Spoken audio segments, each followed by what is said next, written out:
You tried this? Mm-hmm. This right here is good. Have you tried it on the taco? Have you tried the salad? Have you tried it? He said, yep, I tried all that. but I'm going to share it because it's so good. Yeah. And I definitely going to do that with my wife. I'll say this too. That let me believe that a lot of marriages don't taste good. Ooh. Because the way you just said, if you like something, you'll talk about it. Yeah. Before I got married, it was... yeah, I mean, take your time. You know, marriage is work. Is anybody marriage good? Like, you know, so that led me to believe that they not promoting. And so the ones who did say that, those are the ones who, I listen to all of them, because again, what not to do. There you go. But it led me to believe that if I talked to 10, 2 probably said, yeah, marriage is amazing. But what I saw was all it was work. Yeah. They just got mad because they had to do some work. They thought they was gonna get into it and it'd be easy. And I'm like, this is what y'all talking about? That was bad? Yeah. That was a revelation. Like, I like that. So a lot of marriages they don't taste good. But again, what are you cooking too? You know, what ingredients are you putting in there? Go ahead. Like, you know, what cookbook are you reading from? Marinate.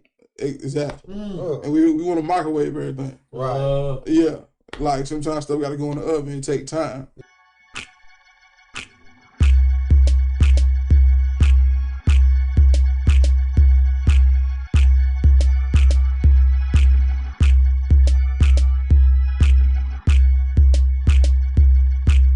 They be like what it be like you already know what it is. It's your boy Calvin Lightmy Way, and this is Cut the Noise, Growing Through Conversation.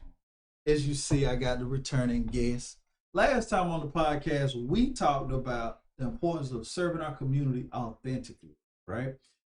But how does that look in marriage? Let's talk about it. What's going on, brothers? What's going on? I don't know if I want to. Let's say this might be on thin ice over here. Yeah, and I'm pretty thick, so that might fall through. Let's stay on the side, right? Nah, but really, when it comes to being authentic and serving, how does that look in marriage? I know, I'm gonna speak for me. I might be been married the longest in sitting on by 13 years this year. Yeah, you are. So I know at first marriage was something I thought it was a little different. You know what I mean? Right. And then as I got in it, a few years under my belt, it really revealed the truth of what it was. You know what I mean? Because a lot of times, I'm going to say for me, I can only speak for me, right? But I wanted to make an honest one. I feel like, you know, my girlfriend, you know, baby moms, she didn't deserve to be baby mom. She didn't deserve to be just a girlfriend. She deserved to be a wife. Right. And she displayed the characteristics that I thought a wife should have. So for me, I said, I just got to go ahead and do right by her. That was the catalyst moving forward, starting. For me, marriage was, okay, I'm going to do all the man stuff, I'm going to do the woman stuff, and I'm going to work, deal with the kids. Now, drama came in when she wasn't being served the way that she felt she needed to be served. Wow. Because she wasn't just a mother. But if I was spending all my time working, giving out money, working, doing my own thing, working, what was the time for her? So that's whenever things there was a little shake up and things got corrected. Now I realize that marriage is not just you do your thing, and then we come together later on. That's what girlfriend stage was. Right. You know what I mean? Yeah. But with marriage, it's us choosing to literally start a community with us. I know that was a long answer. What about you guys? Oh man, to me, marriage is everything. So when you look at a team, right? When you look at business, you know, you slice it all down. You have all these different departments, all of these different players, and they're supposed to have their one job that they're supposed to do, and they do it. Right. However, without you connecting with the other players, with the other departments, those businesses and those teams, they really won't be all that good. Right. And so to me, marriage is about the connection. It's about having the goals. It's about understanding that, look, we're together. We're going to live life together. And I think that sometimes we just want to do certain things. You know, I'm going to go to work. No, when I'm going to work, everything that I do it with all of us. You know, not just my wife, but also the children that comes from my wife also. So we're really one. So my situation was I don't know, it just was different because you know, they say the man that finding a wife finding a good thing. I found a good thing a long time ago. It's just that in my mind, it took me so long to make her my wife. And that just was she deserved it. Right. But the world that we live in right now, men and women were just more separate, right? It was like one being saying, I don't need you and all this little type of stuff, and I don't need you either. And we've been living life like that for so long that when it was time to it, I'm like, man, we should be married. I'm not leaving you anyway, right? We should be married. I want to live my whole life with you. I want to grow with you. I want you to be my teammate. I want to have businesses with you. I want to have a family with you. I want to hold your hand while we can barely walk down these steps, right? Right. And so that's what made us say, what made me pop the question, right? You know, because we was already arguing all the time, so I might as well. Right. What about you, Darius? Well, y'all had some deep answers. I was just hungry, and she bought me some food. Oh, that's it. That's part of my story. I was hungry. She bought me a plate, and I was like, "I'll marry you." That's it. That's all right. In the pocket. What you had on that plate? Oh, she didn't cook it. She got it from another cook. Yeah, it was Memorial Day. All right, you met the need though, so that's I'm just messing. But so yeah, marriage for me is it is community, like you said. It is responsibility. It's for me, and I honestly will say this: I didn't know what I was getting into. I didn't know what marriage looked like. Now, though my father got married a year before I did, at 51 or 50, I still say I was like the first marriage in the family. Right. Because they get to see our marriage played out for a long time. I didn't have an example growing up of marriage. Because again, by the time he got married, I was coming right behind him. Yeah. So I was scared. Didn't know what it was. I didn't know what I was supposed to do. I didn't know what it looked like when you're mad. I didn't know, and how my family handled disagreements was stubborn. We fussing, we debating, we hollering, we passionate. Right. So I didn't know how to even handle conversations. But luckily, I had done the work personally on myself before I got married, and I knew. And what's crazy is I didn't want to get married. No, like at the time that Jessica came into my life, I told God, like, hey man, I'm good. You know, if I don't ever get married, I'm fine. I'm chilling. Right. I'm starting my business. I'm getting that off the ground. I'm chilling. You know, hey, cool. I don't have to be married. And then, you know, I got where he got a sense of humor. I got you. But when she came along, I could not deny what we had together. I could not deny the impact that I saw coming from us coming together. The people we would change, the lives we would impact, the legacy that we would leave together. And I always tell her, I am not a husband at all, but I'm your husband. Go ahead now. Like, that's because for her, I feel like she had so many great qualities. She could have got put with any man, and that man would have been better by her being in their life. Right. Me, no. I was not universal. Because again, I didn't know what it was. I didn't understand. And I'm very, how I move is very particular. So I was like, I'm your husband.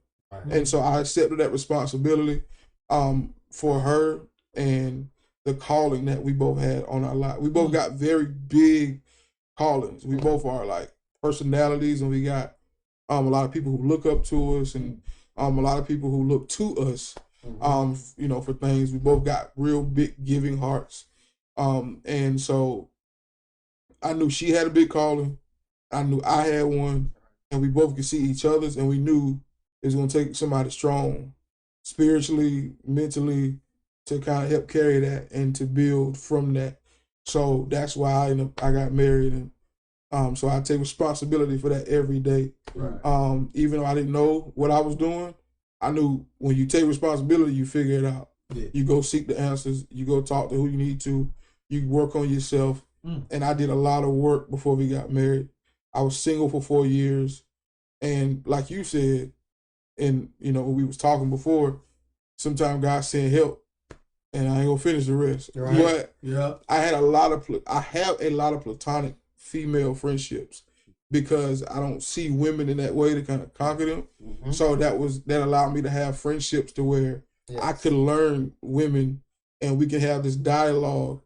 And I was having those conversations in singleness that prepared when I didn't even know that what was happening. But when I got in marriage, I'm like, oh, I remember my homie saying that, my homegirl. Right. And so it helped me bring that and help her unpack all the baggage and stuff. And so I took responsibility for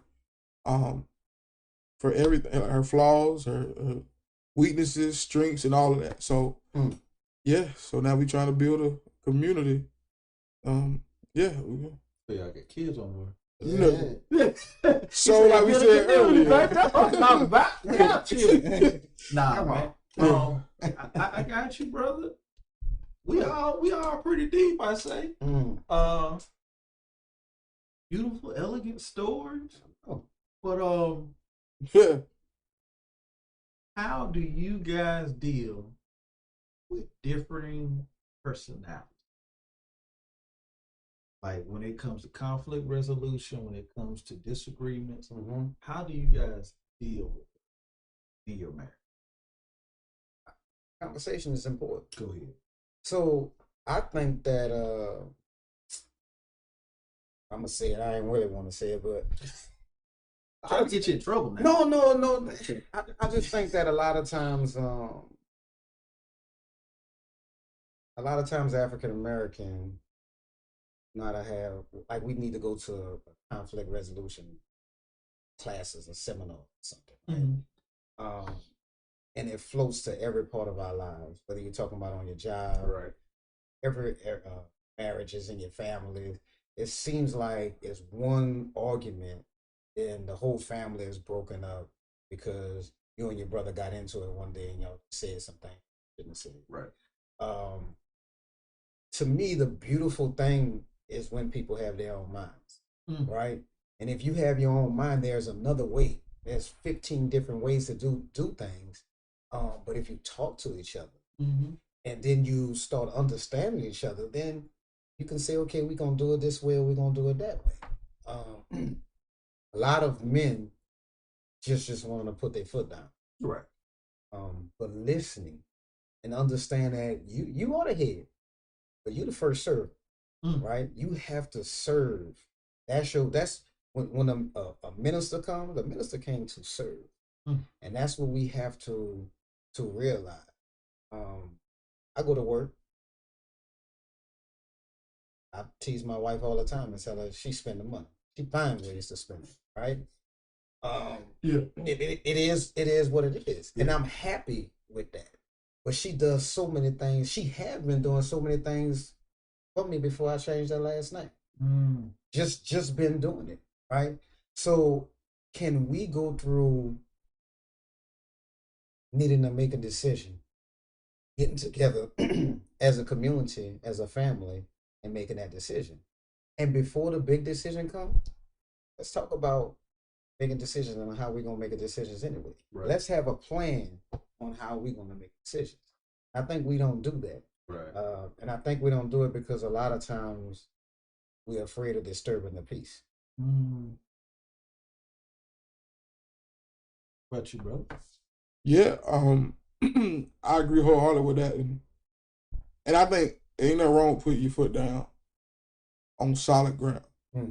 I think that's the issue. Is sometimes you have to. Sometimes you see stuff that your wife may not see, but you ain't built a foundation to where you can say, "Hey, listen, just ride with me on this, and just trust me. I'm gonna lay it out." You know, we think we read a Bible verse, and you're supposed to listen to me, submit, and so that's not solid ground. You putting your foot down on quicksand, and so you ain't built nothing. You ain't the communication, the conversations that have to happen. If you don't have them, you have nothing to stand on when the hard times come, or when you need to make a decision, because everything do fall on the husband. Like, if the family fall apart, the first thing they looking at is the husband. And that's cool. That's what we call the, do. But if you get with somebody who don't agree with you and disagree with everything, you had to see that before, you made that choice. And so you got to live with that choice. But if you find yourself in that situation, it's ways out of it. It's ways to figure that out if you're willing to do the work. And so dealing with different personalities and different varying experiences and upbringings and that kind of stuff is, like you said, basically conversation. Yeah. We had a lot of hard conversation. Listen, I was so tired of dating, at one point, to where when I said I was finally ready for to at least see where this go, we gonna have hard conversations early. Right. We gonna get them out of the way. First date, second date. Listen, who your parents? Are they crazy? How do they? I ain't studying you because I want to see where you come from. Right. Yeah, because if I see them and how they handle stuff, chances are you don't learn from them, and you don't learn your conflict resolution from your family. So I need to meet them. I need to. So what's the situation? How did they argue a lot? Did they come to agree? And then I heard that, and they had disagreements, and she grew up in a household with there was some arguments and stuff, and so that let me know what I was dealing with. Right. Because if you don't know what you're dealing with coming in, you'll be surprised by everything. Yeah. I can't believe you said or you did it. Well, you should have been watching. You should have been looking. You should have been understanding. You just in love. You in lust. You looking at the booty and all that stuff. But you ain't really understanding. You had to deal with a human being who grew up a different way from you. And we got together at 28. So that's almost 3 decades of set, built-in ways. And you expect the person to change in 1 year. They've been in the same thing for 28 or 20 or 19. Well, however, when you get married, they got more years in that than they do in marriage. Right. So it ain't going to happen right away. We ain't going to be on one accord right away. So grace is needed. Yes. Understanding is needed. And for me, I didn't come in trying to be a dictator. And I will say this, we got married in a pandemic. So it made sense that she already had a house. I had a townhouse, she had a house. So I moved in to her house because we weren't trying to get no house in no pandemic, all the craziness going on. So, but when I came in, I didn't touch nothing. I didn't move anything. I put my stuff where it was, and I said, I'm going to live the way she been living first, and I'm going to get acclimated where she put stuff at in the refrigerator, where she put stuff at in the cabinet, where she got the furniture at, keep it all the same. Because she been living this way in her house, in her place. And slowly we start merging together and being acclimated. So it's really just taking your time, having patience, not trying to come in just because you a man, and, say this is where it's gonna go. This is, and you ain't show her anything. You ain't laid your finances right in singleness. She ain't got no map to go by on what you done did and what you done said you were gonna do and follow through on. So we just want to use our gender to drive everything. Right. When women go off results, they see you like he said he gonna do something. He showed up, and that's what she told me. She said in singleness, everything you said you were gonna do, you did. And so that let me know that if I'm gonna follow you, then I'm following somebody who gonna carry their word. And so I think that's how you deal with all of that and having those hard conversations. And like Mallory said, systems. We talk about stuff before we talk about kids. We ain't got none. Right. But we going to parenting classes. Yeah. We saving up for them. We talking about postpartum. That possibility. Come on. We having all those conversations before they even get here. That's good. So there's two things that I hear from you, and it's just so funny. I'm feeling like I'm being Calvin right now. But you got one is reputation. So men have a reputation, regardless of before you get with your wife and all that kind of stuff. As men, period, we have a reputation, and sometimes it doesn't look good at what past men have done. Right. And we have to fight through those things. And the other one was trust. You kind of want your significant other to trust you. It is what it is. You're going to be making decisions. These decisions are going to be important. You want this person to trust you. And a lot of times men don't understand you have to be trustworthy first, right? So that's what you said that before. Before y'all got married, you had things that you would do. You had goals that you'll have, and then you completed them. So you got to the point where you say, okay, I finished this. That's what made you trustworthy. So now if you're going to have, I done beat up the reputation. I don't care what other past and what other guys, I don't care if it was your dad and what they was dealing with, right? I smacked that away. And now I've shown in my life that you've seen that I'm trustworthy.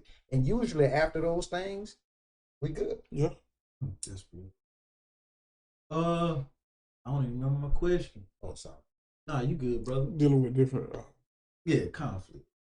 Okay, so for me, you guys literally said all my answers. Right. I mean, we all married. Let's say it's doing good, I would say. We want to go. You're right. Having hard conversations, having thorough conversations, getting detailed as possible, looking into backgrounds, family dynamics, and even the spiritual side as well. We have to do our due diligence. Move before we even move forward and get into marriage. You should be doing that due diligence before you really start dating seriously. But hey, it is what it is. Yeah. So before you make that commitment, get serious and have those hard conversations. Check the Carfax. I was gonna say, what is due diligence? Because somebody might not. Oh yeah, I didn't know what due diligence is. That is doing your homework, like almost like a background check or a resume, right? If you're on a job, they're gonna check your background and say, okay, you said you worked here. Let's see if this is true, right? If you say you dealt with conflict, you come from a broken home, or you don't know how to deal with a man in the household. Okay, glad you let me know that. Let's have a conversation. Let's go to counseling. Let's talk to a pastor. Let's even read the Bible together. Yeah. And let's see how we can close that gap, right? You have to do the work, the due diligence. Also, when it comes to, like kids and making decisions, it's not a one-person choice. Yeah. You are a team. You are a community. You are a family. You are a couple. It's two people. The final say-so primarily should go to the right decision. I'm going to say it just like that. Yeah. To the right decision. We have conversations so that you can give your side, your viewpoint. I give my side, my viewpoint, and then we come to a decision. Now, if there's a conflict, obviously that's what we're talking about, where we don't really know which way to go, or you're looking at it from this way. Somebody gotta be the tiebreaker. Somebody gotta make that choice. And when you make that choice to stand up, this is what we're gonna do. The responsibility for when it goes wrong or it goes good, it relies on you. And as the man, that's your responsibility. So you have to be serious. You must be willing to take responsibility. And that conflict arises, it's all on you, bro. So you got to be sure. That's why you have a helpmate where she can look at your blind spots. You look from her blind spots, and y'all make that decision. And that is how we deal with conflict. You know, I don't do yelling. I do, you know, we got kids. We had Jay before we got married. My whole thing was we would never argue in front of the kids. We might have a disagreement. We might talk about something. But if it get to a point where we need to go in the room and talk, we're going to go in the room and talk. We're not going to go in the room and holler and yell. We're going to go in the room and talk. Because that misunderstanding can cause strife even amongst the children. Like, yo, what's going on? How my daddy talk to my mom like that? How mama gonna talk to daddy like that? And you don't want kids to be in grown folks' business. I say it just like that. So we would always go to the room. We'd have those real deep conversations. Also, whenever it comes to just day-to-day activities, have conversation. Right. You know, we do what we call pillow talk. So I got from my mom and dad. I used to hear my mom and dad in the room. After they put us to bed, we supposed to be asleep. Their rooms would cross the hall, and we just hear them talking. Me and my brother try to sneak on the floor and crawl in, try to listen to what they're talking about. They hear us every time. I've always had that, yo, let's talk. Right. Let's talk, you know, so that you can get off whatever's on your chest. You can talk about your day, you know, because I don't really want to hear about that stuff if I'm watching the fight.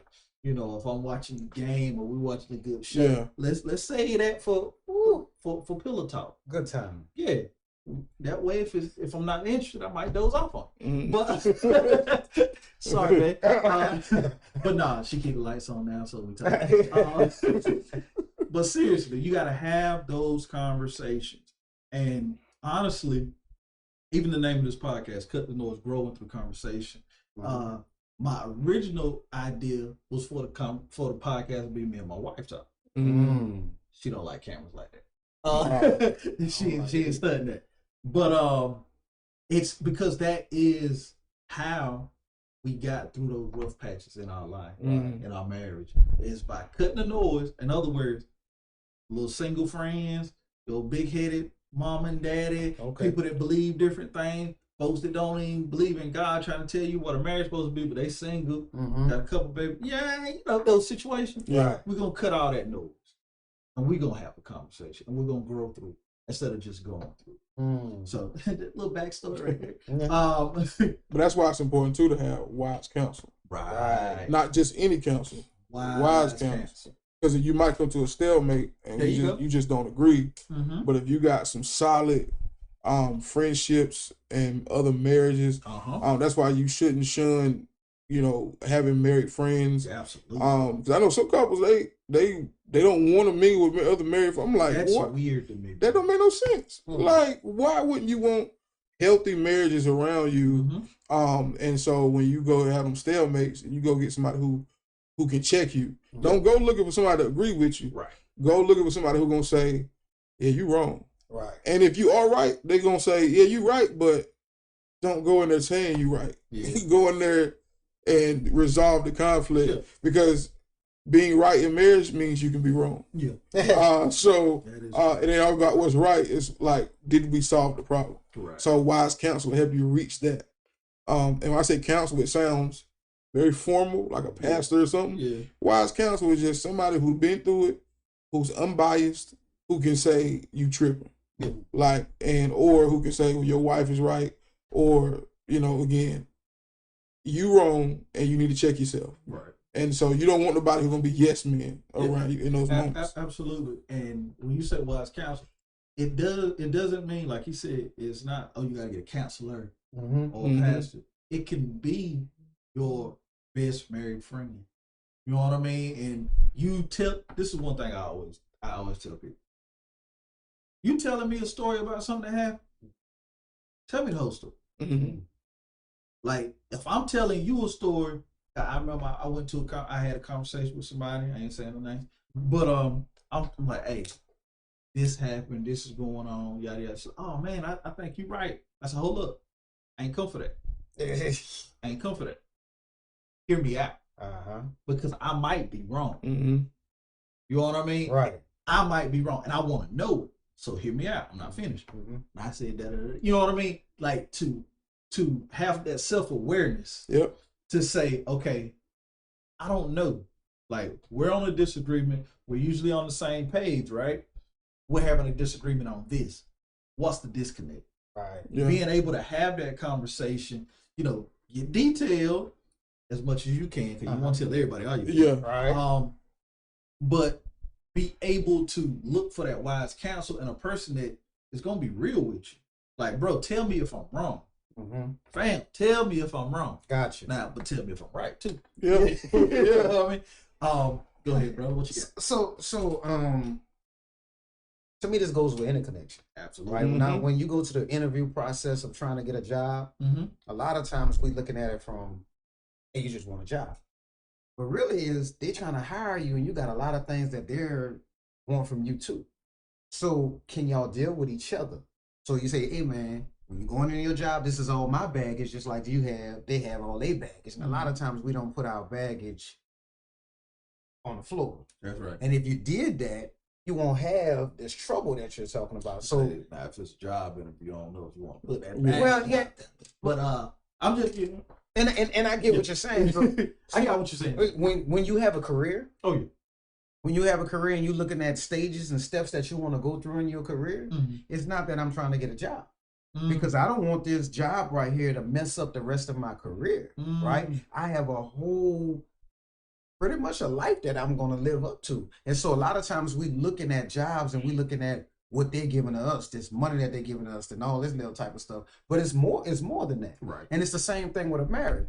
If you're looking at a marriage of two people being together and all that kind of stuff, no, I want to know when mad day comes, right? Because mad day is going to come. How are we going to deal with that? Because the how is way more important than what you're talking about, right? Can you still respect me when we in this conflict, right? Do you still love me when we inside this conflict, right? Can you still hold me up and lift me up when you don't understand this decision, right? So that's how connections go. The way you want to treat me during these hard times is really way more important than how you're going to treat me during a good time. So that's what's going on. Now, sharing is what we're talking about, though. Can we share everything that we've had, everything that we built up, everything that we're going to have with each other, right? Or are you going to be selfish and hold it on to yourself? And tell you the truth, if you're going to be selfish, and I'm good with you being selfish, then y'all have a great relationship. But that's what it is. When you're talking about loving someone, we got to love them the way that's going to be healthy for them. And you learn that over time and experience and looking at that and seeking. You literally got to seek your wife. Be like, man, what does she want? What does she want that she'll never get? She'll never buy it for herself. What does she want and she don't even realize it? You almost need to know her better than she know herself, right? Absolutely. And when you know those things, then you usually have a good play. Because guess what? She know when she was in a bad mood. You know when you was in a bad mood, right? And she might not never say it, right?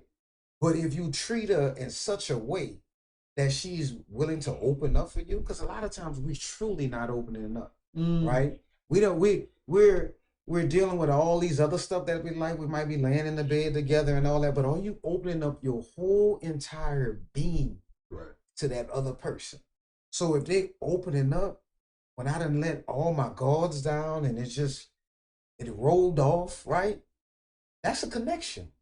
And we don't connect that way all the time. And that's what we need to do. If we connect that way all the time, and there's a great understanding in that connection, then you can cherish it. Right.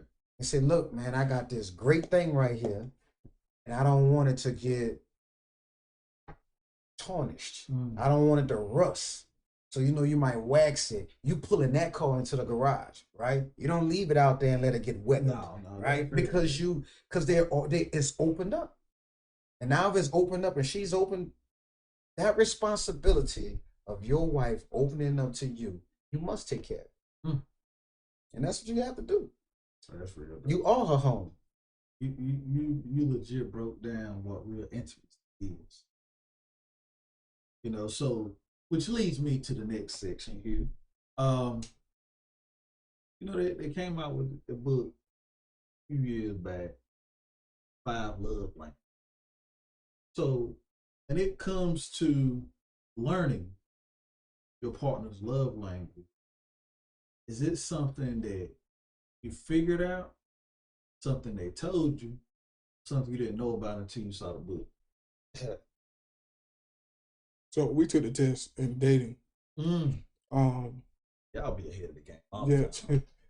We did pre-engagement counseling. Yeah. Before we even got engaged, we did counseling. So listen, man, I had been through some like that. I've been through some stuff, man. I was like, nah, we gonna do this before I even them rings. Yeah. I looked them prices. I was like, hold on now. I want to pay for counseling first or this ring to make sure. But nah, we did pre-engagement, but because of the conversations, like I said, I had with my platonic female friends, they would talk about love languages and all that stuff. That's why take, I don't know how to say this. Stop thinking with you know, and if you can have some solid opposite sex friends without confusing all the stuff, you can really learn some stuff. And but not only I'm gonna stay on love language. So yeah, we figured out each other's love language in dating. Hers was gift giving. Mine is words of affirmation, quality time. And so so use that slightly. Right. But I'm a person that I study everybody. I study all my friends around me. I know when every friend I got is lying. I know when every friend I got is nervous. Like, I'm just a person like that who I'm watching body language. Yeah. So I did that with her and get on her nerves because she's like, you don't know me. You don't think you know me all the time. And I'm like, I know everything. I know what make you tick, what's gonna make you do this, do that.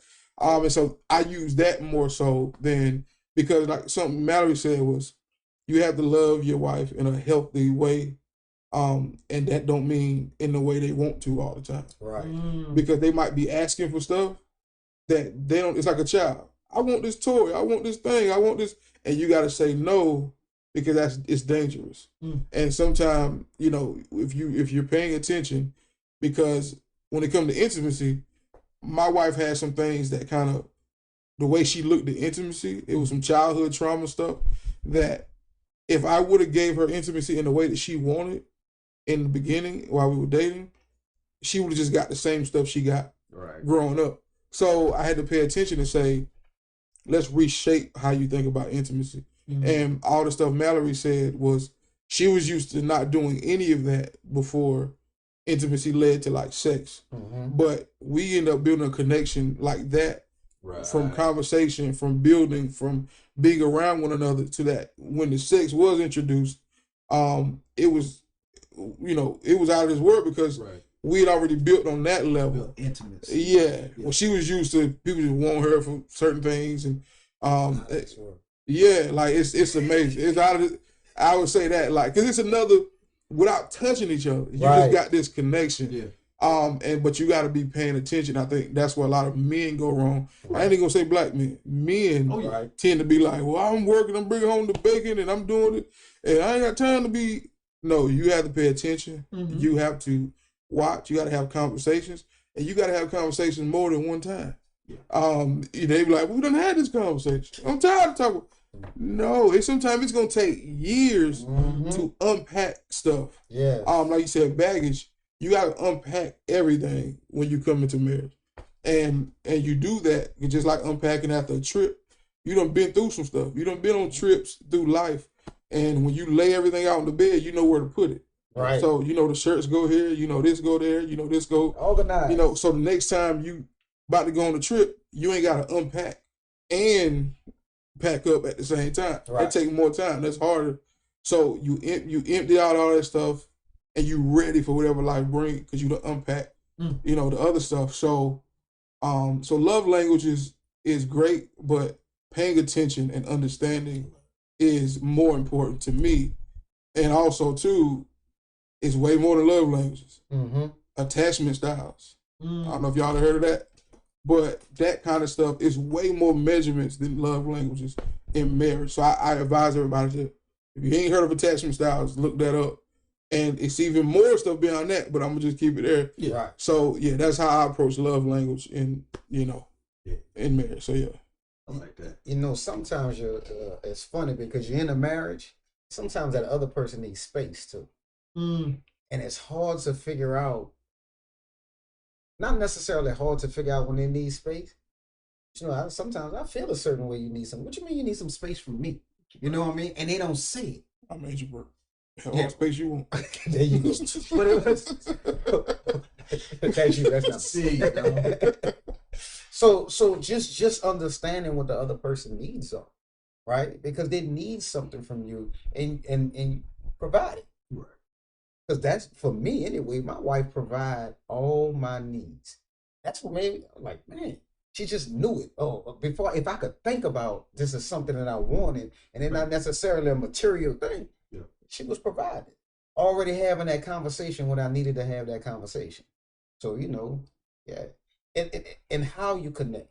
You got to connect on every level. I just want to, if there's a level that you're not connecting on, work on it.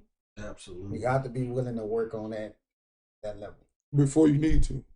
Right. Yeah. Right. That's the biggest thing. Because if you wait until you need to, it's already a problem. It's already a problem. Now we gotta learn this stage. We gotta unpack. We gotta figure out this. We gotta figure out that, and then we get to the issue. Yep. That started all it. So, I agree with you 100%. Both of them. As far as the love languages, I had heard about it. I thought it was stupid. I'll be honest. I heard about it before. I was like, man, that's so stupid. Then got married, and I'm very observant myself. Yeah. And, you know, stuff popped off, like I said, later on down the road, and we ended up getting into the love language thing. And I told her I already knew what she was. Right. She didn't know who I was. Because, like you, I'm an introvert. It's like, you know, the physical touch. Everybody, the guys, physical touch. I love physical touch. But more than that. Yeah. Right? It's more than that. You know, I'm kind of I ain't even 3-dimensional. I'm like a 4-dimensional person. You know what I mean? Like, I'm kind of everywhere. But like you said, you gotta know what your partner needs and when they need. Right. You know what I mean? But like I said, I thought it was stupid. I feel like there's value in it. And that value, like you said, I really think it's something that people need to figure out before marriage. You know, pre-game information. Yeah. It's almost like a scout report. You know what I mean? Like, okay, this is what you do. Oh, you don't like this at all. Okay, let me go ahead and move what I like. Move that over here to the side. Right. You know what I mean? And now you know what I like. So, and that's really the point. It's like with love languages, in the sense, if what I like to receive from you is not what you like to receive from me, that's perfectly fine. Yep. Like, that's perfectly fine. Like, a lot of people think, oh, my physical touch, I need yours to be physical touch, so we just be touching all the time. You know what I mean? Right. Yeah. But the truth is, if that was the case, that touch, it wouldn't have the same value. Yep. Because that's all you'd be doing. Yep. You wouldn't grow on a deeper level. You want to learn each other mentally, spiritually. You want to understand, like, gift giving. Like, what do you really like? What don't you like? Right. What type of gifts do you like? Yeah. You know, because a lot of times people say, gift. I'm gonna give you what I love bicycles. Let me buy my baby a bike. Right. She don't care if you going right. With the same, You know what I mean? Yeah. But to understand your spouse is really like understanding yourself. You know what I mean? Do you do that first? Right. Yeah. Right.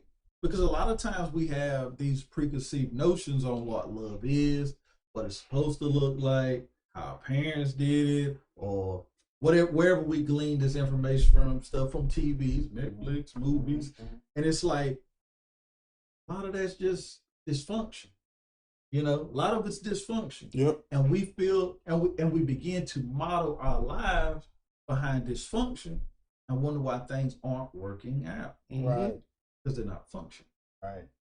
So I love, like I said, do the work beforehand and continue to seek, look, and do the work. Continue the process. Yeah, a lot of people think they're gonna find themselves in a marriage. A marriage don't. It don't. A marriage reveals. So if you had something going on beforehand, now you can't run. Ooh. So don't try to get a marriage thinking it's gonna fix something that's wrong with you. Right. It's just gonna magnify it, Absolutely. and then it's gonna make you work on it. Because you know, a lot of times people, if they knew themselves before they got married, they probably wouldn't have married that person. Right. And so, because that who you are after you find yourself might not even been attracted or needed that person that you married. You know, so now you got to figure that out in marriage. Okay, now I found myself. I'm looking at this person like, why you, Deborah Cox? Why you get here? And, you know, so don't get into a marriage thinking it's gonna fix something. You know, just by itself. Right. Yeah, it just reveals. So if you got something going on, it's just kind of like money. Money reveals. Money don't change. That money reveal what was already there. Who you really are. So somebody changed because they got a little money. They was already that person. Already. You know. So yeah. You know, people say, yeah, don't give me the lottery. I don't know about winning that. It might change. Try me. Try me. Let me figure that out. Yeah, I wouldn't mind figuring that out. Figure that out. Yeah. I don't know who I am, man. I need to figure these things out. Shoot, send me the ticket. I'll pay somebody to help me figure it out. But I think a lot of times when you look at yourself, you have to understand how that you change. Right. So the person that you with changes also. Right. But if y'all living together, right, y'all should change. If she go to work and she come back, bringing those things that she that's changing her, right? And saying, yeah, this happened at work and all that kind of stuff. You have to change with her. So realizing that you change. You know, people say, oh, over the years we just grew apart. Well, that means y'all wasn't growing together. Y'all supposed to be growing together. Right. And so if you hiding stuff and you have all these secrets and stuff, like, you know, that's what's making y'all grow apart. But if you tight, y'all done got close and this is how y'all are all the time. Y'all having those conversations. You're having a conversation. You understand what's going on spiritually with us. You got a family, everything that's coming into each other's life, right? Because you're one now. And also what I like to throw in that, you got to continue to have experiences. Yes. You got to travel, do stuff together, see things, experience the world.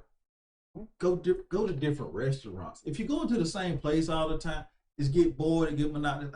This has been my secret I've been letting people know about marriage. Ready? I'm ready. It's boring. Oh, yeah. Very. It's boring. Okay? You're going to get a couple years in, oh man, this is so boring. But the thing is, the only reason it's boring is because you aren't doing anything different. You're not growing. You're not changing. You're not striving. You're not saying, you know what? I ain't never been to Colorado. Why don't we go to Colorado? I don't even know what's in Colorado. Let's go. You know what? Why not? Because by experiencing things, seeing the world, making memories together, now it's not just tied into, go to work, come back home. Right, come back home. We did this, went to church again, came back home. You know, we ate at the same restaurant again, come back home. Let's experience life. And also, like we said earlier, like you were just saying, having those conversations, growing together, and continuing to live in abundance. Right. And I ain't talking about prosperity and all that, but living in abundance, living all the way, living at 110, continuing to do, experience, smile, laugh, joke, enjoy life, because it's a gift. That's why it's called a present. Come on. You know. Sorry, I cut you. No, you good. Like experience. You know, sometimes be willing to experience it again too. Because a lot of times, already did that. I've been right. So I've been to Disney World 20 times. Right. My wife ain't never been. Right. So it was just a different experience. I'm going because I want her to experience it. Right.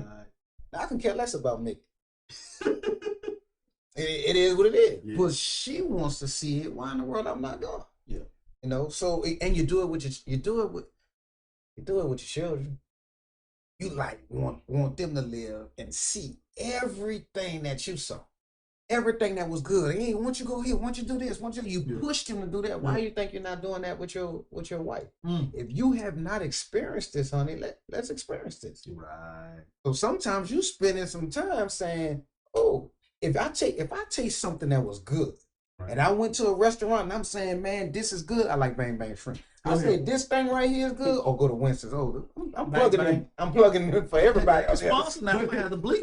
Yeah. So but I'm gonna start saying, hey, man, you tried this? This right here is good. Have you tried it on the taco? Have you tried the salad? Have you tried it? He's saying, yep, I tried all that. But I'm gonna share it because it's so good, and I definitely gonna do that with my wife. You know, you go to Andrews, they got the best on the Palmer right over there, and go to Andrews, get the best on the Palmer. They close at 2:30. Okay, I'm sorry. It's only 12. It's only 12. I can catch before they close. I'm sorry. He said Andrews is bought back. You know when they close. Right. And it's two. But I'll say this too. That let me believe that a lot of marriages don't taste good. Because the way you just said, if you like something, you'll talk about it. Yeah. Before I got married, it was, I mean, take your time. You know, marriage is work. You sure? Yeah. You sure you want it? You know, marriage. Go back. Jesus. Wait a minute. Take your time. And I'm like, doing it again. Is anybody marriage good? Like, you know, so that led me to believe that they not promoting. And so the ones who did say that, those are the ones who, I listen to all of them, because again, what not to do. There you go. But it led me to believe that if I talked to 10, 2 probably said, yeah, marriage is amazing. But what I saw was, all it was work. Yeah. They just got married because they had to do some work. They thought they was going to get into it and it'd be easy. And I'm like, this is what y'all talking about that was bad? Got an in-house maid, man. That's what I got. Yeah. It's just a little work. That's what y'all fuss about. Like, so that was a revelation. Like, I like that. So a lot of marriages, they don't taste good. But again, what are you cooking too? You know, what ingredients are you putting in there? Go ahead. Like, you know, what cookbook are you reading from? Marinate. Exactly. And we want to microwave everything. Right. Yeah. Like sometimes stuff got to go in the oven and take time. Yeah. So that's and then too, I was gonna say too, with the adventure and the key, I'm the one that don't.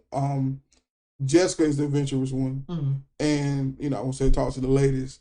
Sometimes y'all might have to be the ones that plan and have the idea, because a lot of women get burnt out. Like, I'm always the one planning. Hey, listen, if you want to do it, you might have to be the one. You know, everybody got strengths and weaknesses, and eventually it catches up and balances out to the point where now, like just this week, I'm looking for stuff like on Eventbrite and stuff for couples to do in the area. That ain't never been me. I ain't no romantic person. We only do hugs in my family. Right. We just started hugging, and so my brain doesn't, work. Now we're gonna have the communication and the conversations and the intimate talks and all that stuff, but to go somewhere, to explore, I just didn't grow up with a lot of that. So, and I always tell my wife, my reality was better than my dreams. I didn't have that many dreams. I was just trying to survive. And so when I got older, I'm just like, all right, make it to Tuesday, make it to Wednesday, make it to Thursday. That's all I was worried about. And so I didn't have dreams of going to Disney World. I still don't. I hate people crowds. But I would go if she said, let's go. Right. When we had kids, like if they want to go, and I'm gonna try to do it with a smile. But you made it. One person in the marriage who don't shun if the other person wants to be adventurous. Right. It might be somebody pulling the other for a while, but that's balance. Yeah. And that's what it's all about. And just don't drag every time they tell you like, oh Lord, we gotta go to Disney World. We gotta, because that'll make them not even want to suggest nothing or want to do nothing with you. So, cheerfully serve, and that, because all this is serving. Ooh, cheerfully serve. Yeah, absolutely. So the other thing that I just want to touch on something that you said. I think a lot of times we look at marriage, and when we get into marriage, and all we think about is intimacy. Mm-hmm. While you sharing your whole life, not just this intimacy part, right? There's a whole bunch of things that you're doing, and how you defining intimacy, how that changes inside and outside, right? Because I'm not just sharing, I'm just not living inside of my home with you. We're going everywhere together. Living life. And so when you do that and you're sharing, and when this becomes your everything, right? Then you can come, that might be a little bit strong, but then you can come and do so many things. God, yeah, but that's to me what goes on in a marriage. What we gonna do? How we gonna buy a car? How we gonna buy a house? Buying a house is difficult. Mm-hmm. When you got your way and they got your way and all that kind of stuff, that's a conflict in itself. Yeah. Going through those conflicts and dealing with and enjoying it. I enjoy it. Man, I think we hit on quite a bit this episode. Are there any closing thoughts? Enjoy life. Yeah. Do it together. Enjoy life together. It's another form of service. Waking every day trying to outserve each other. Yes. You'll be, you'll have a fine balance if both of you wake up and find ways to serve one another. And it's going to be seasons where one serve more than the other.